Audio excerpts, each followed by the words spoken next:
আচ্ছা, আমাদের ক প্রকার বৃষ্টিপাত ছিল? 3 ধরনের বৃষ্টিপাত ছিল। তো 3 ধরনের বৃষ্টিপাতের মধ্যে আমাদের একটা খুব গুরুত্বপূর্ণ বৃষ্টিপাতের প্রকার হচ্ছে শৈলক্ষেপ বৃষ্টিপাত।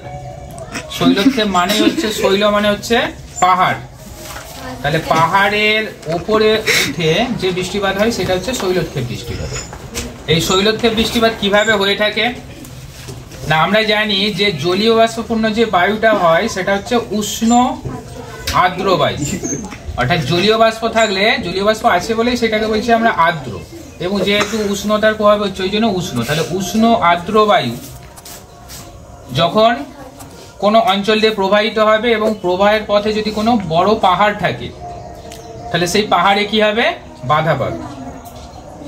এবং এই যে বায়ুটা যেই দিকে যাচ্ছে সেই অঞ্চল বা সেই দিককে বলবো, পাহাড়ের সেই দিকটাকে বলবো অনুবাদ ঢাল, আর উল্টো দিকটাকে বলবো আমরা প্রতিবাদ ঢাল। তাহলে এই যে জলীয় বাষ্পপূর্ণ আর্দ্র বায়ুটা, এটা কি হয় না পর্বতের কোন ঢালে বাধা পায় না প্রতিবাদ ঢালে বাধা পায়। প্রতি মানে হচ্ছে বিপরীত, বিপরীত ঢালে বাধা পাবে। তাহলে বাধা পেলে ওই পাহাড়ের ঢাল বরাবর জলীয় বাষ্পপূর্ণ বাতাসটা কি হবে? উপরে উঠতে থাকবে।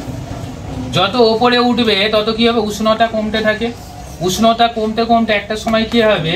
ওই জলীয় বাষ্পটা আবার জলকণায় পরিণত হবে, যেটাকে বলছি আমরা ঘনীভবন প্রক্রিয়া।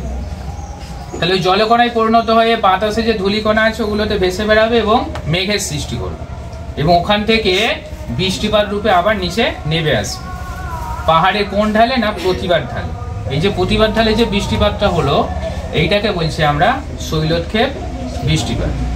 তাহলে এখান থেকে প্রশ্ন আসেই যে শৈলক্ষেপ বৃষ্টিপাত পাহাড়ের কোন ঢালে হয়? প্রতিবাদ ঢালে হয়, খুব ইম্পর্টেন্ট। এবার এখানে জলীয় বাষ্প দ্বারা তো বৃষ্টিপাত হয়ে গেল, তাহলে বৃষ্টিপাত হয়ে গেলে এখানে জলীয় বাষ্পটা প্রায় শেষ হয়ে যাবে। তাহলে শেষ হয়ে গেলে ওই বাতাসটা কি হবে? শুষ্ক হয়ে যাবে। শুষ্ক হয়ে যাওয়া মানে ওতে আর কোনো জলীয় বাষ্প নেই। তাহলে ওই বাতাসটা তখন কি হবে? পর্বতে অতিক্রম করে পর্বতের যে উল্টো দিকে মানে অনুবাদ ঢালের দিকে যাবে, কিন্তু অনুবাদ ঢালে যতই যাবে তত ওতে জলীয় বাষ্প কমে গেছে, এবং ওটা ওপর থেকে নিচে নামার জন্য যত নিচে নামবে, আমরা জানি তো উষ্ণতা নিচের দিকে বেশি, ওই জন্য নিচের দিকে কি হবে না ওই বায়ুটা আরো গরম হতে থাকে, যার ফলে ওই বাতাসটা শুষ্ক এবং উষ্ণ হতে থাকে, যার ফলে ওতে আর কোনো বৃষ্টিপাত হবে না। কোন ঢালে? অনুবাদ ঢালে।